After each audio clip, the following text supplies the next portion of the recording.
We're going to talk now to Anna George, who's an academic researcher at the Oxford Internet Institute. That's a part of Oxford University. Welcome, Anna. And I want to ask what you make of the next call to action on International Women's Day, a world where difference is valued and celebrated. Thank you, and thank you for having me. It is, of course, a great call and something we should all be striving for. Having diverse perspectives has been shown to lead to better outcomes in many areas, from business to sports. And just as Vita said earlier, in the tech world, it's important so that our technology doesn't learn the biases that exist in the world. As a woman in STEM, I'm aware that we are vastly underrepresented. And Chris talked a bit about trying to increase diversity and what we need to do to make sure diversity is valued and celebrated. I think in society, we've learned that we don't need individuals to change to match structures. We need structures to change to match individuals. For example, we used to treat people with impairments as needing to change to adapt to society, but we now realize that people with impairments are disabled by barriers in society and not inherently by their different abilities. The same can be applied to women. We shouldn't put the onus on women to overcome additional obstacles that we face. We need to change society to reduce these obstacles towards women. And I think the call for a world where difference is valued and celebrated highlights the need for structures to change to match individuals. Anna, I'm really interested in the way you started there, because you're making the point that breaking the bias is not only morally right, but economically the smart thing to do. Yeah, exactly. And I think that there are many behaviors that challenge this. And I think some that we've talked about is we're aware that technology is not objective. Instead, humans are a part of the design, and the way humans design technology affects the way it functions. So technology, as we said, learns the bias of humans in society, and Aaron spoke on this a bit. Another example is, in addition, machine learning language classifiers. They learn to associate words such as doctor more closely with men or nurse more closely with women. And this happens not because someone is malicious, but because the data that the classifier was trained on is biased because of the occupation, gender inequality present in our society.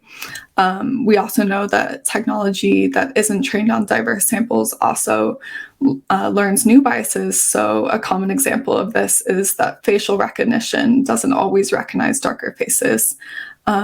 And not only is there these accidental biases, but there are spaces where diversity isn't valued and it's intentional. So not everyone wants to make a more diverse world. I study extremist individuals who are opposed to diversity.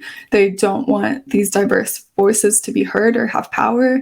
And I don't want to repeat too much of what Mariana said about her own experience, but we know at times that these extremists target individuals because of their diversity, such as being a woman in a leadership role. So our online architecture can be designed to devalue, whether consciously or unconsciously, right? So this is a rather big question. I apologize. How do you tackle that? How do you counter that? Yeah, it's not an easy question, and I think it's one that many of us are struggling with. So to create a world where difference is valued and celebrated, there needs to be some change. And I've spoke just then on two issues, the way technology is designed and on harmful internet users. So a solution for technology would be to make sure tech is created on diverse data sets and incorporates diverse perspectives in the process of creating that technology.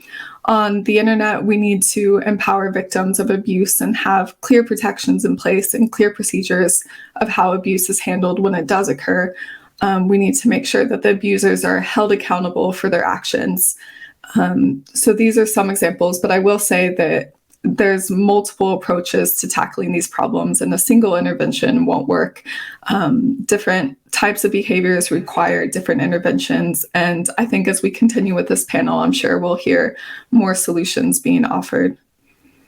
Yeah, I hope so too. Anna, I want to ask, can you think of an example of anywhere where, devaluing by design has been pointed out and perhaps something has been done about it? Do you think awareness is growing?